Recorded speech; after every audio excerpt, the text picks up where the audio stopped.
Hi, welcome back to our YouTube channel. അങ്ങനെ ഇന്ന് വിഷു വരവായി അല്ലേ?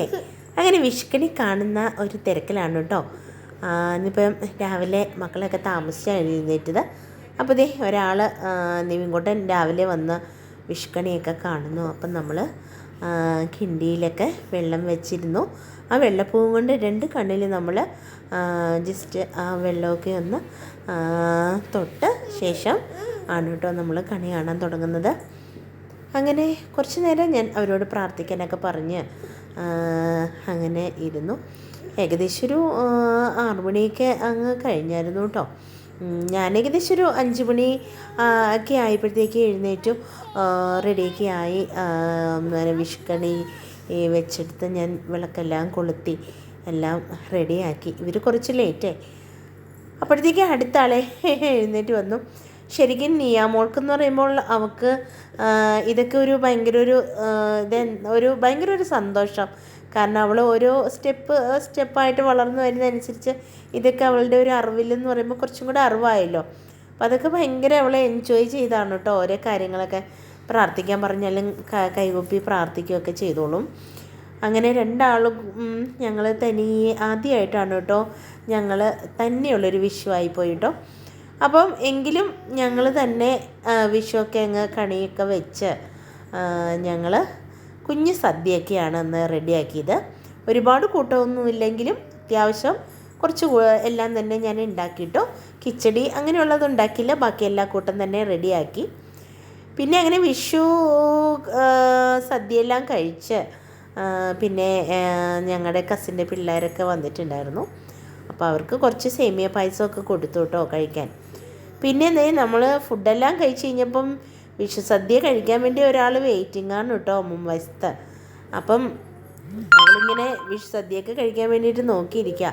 അപ്പം ഞാൻ അവളോട് പറയുക, ഇത് ഒരു വാരി തരാമെന്ന് പറയുമ്പോഴത്തേക്ക് അവൾക്ക് തിരക്കന്നിട്ട് അവൾ പറഞ്ഞേ കേൾക്കാത്തപ്പം ഞാൻ വഴക്ക് പറഞ്ഞപ്പോഴത്തേക്ക് അവൾ ഭയങ്കരമായിട്ട് എന്താ പറയുക സൈലൻ്റ് ആയി. അയാൾ നോക്കിയിരിക്കുക ഇലയിലേക്ക്. അപ്പം ഞാൻ അവൾക്ക് കുറച്ച് വാരിയൊക്കെ കൊടുത്തു കേട്ടോ. എന്നായാലും നമ്മളെപ്പോലെ തന്നെ അവരൊരു മിണ്ടാപ്രാണികളല്ലേ, നമ്മൾ അവരെ ഇതുപോലെ സ്നേഹിക്കണം കേട്ടോ. കാരണം എങ്കിലാണ് അവർക്ക് നമ്മളോടൊരു പ്രത്യേക ആത്മാർത്ഥത. ഇല്ലെങ്കിൽ അവർ നമ്മളൊരു എന്നാൽ ഒരു പട്ടിയല്ലേ എന്നുള്ളൊരു കൺസെപ്റ്റിൽ നമ്മളങ്ങനെ മാറ്റി നിർത്തരുത് കേട്ടോ. അപ്പം അവരുടെ ആ സ്നേഹം നമുക്ക് അനുഭവിച്ചറിഞ്ഞെങ്കിൽ അത് മനസ്സിലാവുള്ളൂ കേട്ടോ.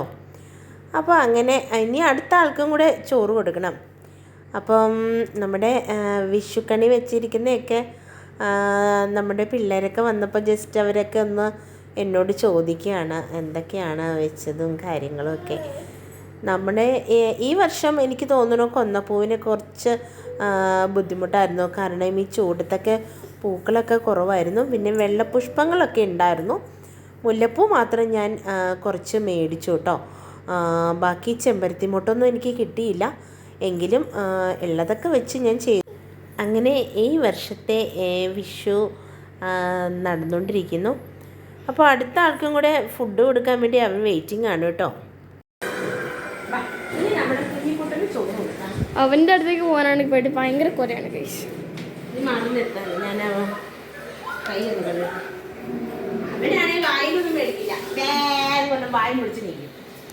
കുഞ്ഞിനെ എന്നെ കാണുമ്പോൾ ഇച്ചിരി കുര കൂടുതലാണ്. സോ ആരെ കുഞ്ഞിന് ആണോ? അവൻ കുറച്ച് ചോറ് കൊണ്ടു ആണോ? അതെയോ? ഇത് കുഞ്ഞാപ്പൂ. കുഞ്ഞാപ്പൂ എന്ന് പറഞ്ഞ ഒരാളിവിടെ ഉണ്ട്, ഞാൻ കാണിച്ചു തരാം.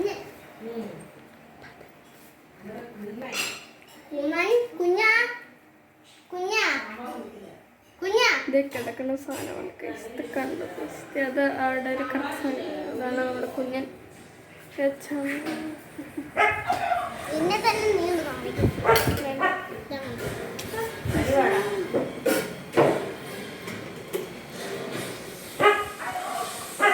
അപ്പോൾ ഗൈസ് കുഞ്ഞിനുള്ള സാധനങ്ങളൊക്കെ നമ്മൾ എടുക്കും.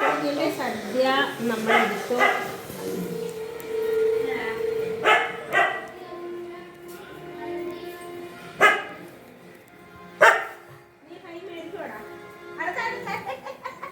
അവൻ നോക്കുവല്ല കുരങ്ങ് മേടിക്കില്ല.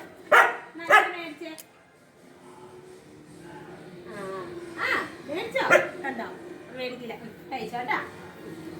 അപ്പോൾ എല്ലാവർക്കും ഒരിക്കൽ കൂടെ വിഷു ആശംസകൾ നേർന്നുകൊള്ളുന്നു. Okay, Tata, by.